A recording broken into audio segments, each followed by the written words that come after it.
Imagine waking up 40,000 years ago. No doctors, no medicine, no antibiotics. Just you, a fire, and a body that's already trying to kill you in about a dozen different ways. We like to imagine cavemen as these tough, invincible hunters who never got sick because they ate natural and lived active lives. Healthy diet, no sugar, no junk food. Paradise, right? Wrong. Dead wrong. The truth is, prehistoric humans were walking disease factories. They just didn't have a word for most of what was killing them. And by the end of this video, you're going to look at your own headache or stomachache completely differently, because compared to what cavemen survived, you're basically living in a hospital. Let's go back. Way back. The first thing you need to understand is that cavemen were never alone. Ever. Inside their guts lived an entire ecosystem of unwanted guests, tapeworms, roundworms, lice, fleas. Scientists studying fossilized human poop?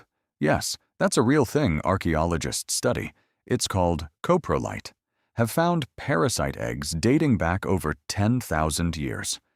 Some of these worms grew over a meter long inside a person's intestines. Imagine carrying that around while trying to hunt a deer. And here's the wild part. They probably didn't even know. A slow, draining stomachache that never goes away just becomes normal. You don't think, I have a parasite. You think, this is just how my stomach feels. That's the scary part.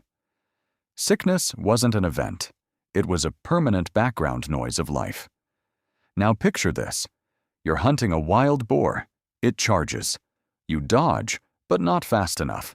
Crack. Your leg breaks. There's no cast. No hospital. No painkillers beyond maybe chewing on willow bark, if you're lucky enough to know it helps. Anthropologists have found Neanderthal skeletons with bones that healed at horrifying angles, fused wrong, twisted, shortened. These people survived, but they lived the rest of their lives in constant pain, limping, dragging a leg that never worked right again. And get this, some of these skeletons show injuries so severe that researchers believe the person could only have survived because someone else fed them, protected them, and kept them alive while they healed. That means even cavemen, these supposedly brutal, primitive people, were taking care of each other. There's actually a famous Neanderthal skeleton, nicknamed Shanidar I, found with a withered arm, deafness, and healed fractures all over his body. He should not have survived alone, but he lived for years. Someone chose to keep him alive. Kind of changes the picture of the savage caveman, doesn't it? Honestly, this is the part that gets me. Would you have survived back then? Be real with yourself for a second. No phone, no hospital, no ibuprofen. Just you, your tribe, and whatever injury life throws at you. Drop in the comments how long you think you'd last. I want to see the most brutally honest answer. Here's something nobody expects. Teeth were a death sentence.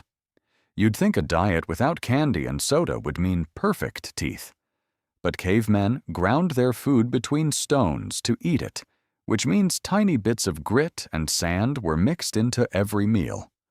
Over years, this wore their teeth down to nothing, sometimes exposing the nerve. Now imagine a nerve exposed in your tooth every single day, with 0 dentists, 0 painkillers. Infections from this could spread into the jaw, into the bloodstream, and become fatal. A toothache wasn't an inconvenience. It could be a death sentence. Archaeologists have even found skulls with abscesses so severe you can see the holes where infection ate through bone. That tells you something. Pain back then wasn't something you dealt with. It was something you either survived or you didn't. Now, here's where it gets even darker.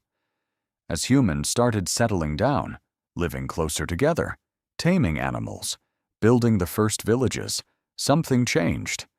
New diseases started jumping from animals to humans. tuberculosis, possibly early forms of diseases similar to brucellosis from handling livestock, wounds that turned septic from animal scratches and bites. Living in groups meant disease could spread fast, person to person, in ways that small wandering tribes never experienced. Some researchers even believe certain outbreaks may have wiped out entire small settlements before anyone understood what was happening. No germ theory, no idea what bacteria even were, just people getting sick, one after another, with absolutely no explanation why. Picture being in that village. Your neighbor gets sick, then his wife, then your cousin, and nobody, not the elders, not the healers, not anyone, can tell you why or how to stop it. That kind of fear, the unknown kind, might have been just as dangerous as the disease itself. So how did any of them survive at all? Honestly, community. Groups that took care of their sick, that fed the injured, that protected the weak, lived longer than groups that didn't. Compassion wasn't just a nice trait back then. It was survival strategy. The tribes who looked out for each other outlasted the ones who didn't. It's almost poetic, isn't it? In a world full of broken bones, parasites, rotting teeth, and mystery illnesses with no names, the thing that actually kept humanity alive wasn't strength. It was caring for one another. So next time you complain about a headache, remember, somewhere, 40,000 years ago, someone with that exact same headache had no medicine, no doctor, and no idea what was even wrong with them. They just had to survive it, or they didn't. Cavemen weren't invincible. They were fragile, just like us, surrounded by danger they couldn't see, fighting battles with no name, and somehow, against all odds, passing life down to us. If this video made you appreciate modern medicine just a little more, hit subscribe, because next time, we're diving into something even darker. How ancient people tried to cure these diseases, and trust me, some of those cures were way scarier than the sickness itself. See you in the next one.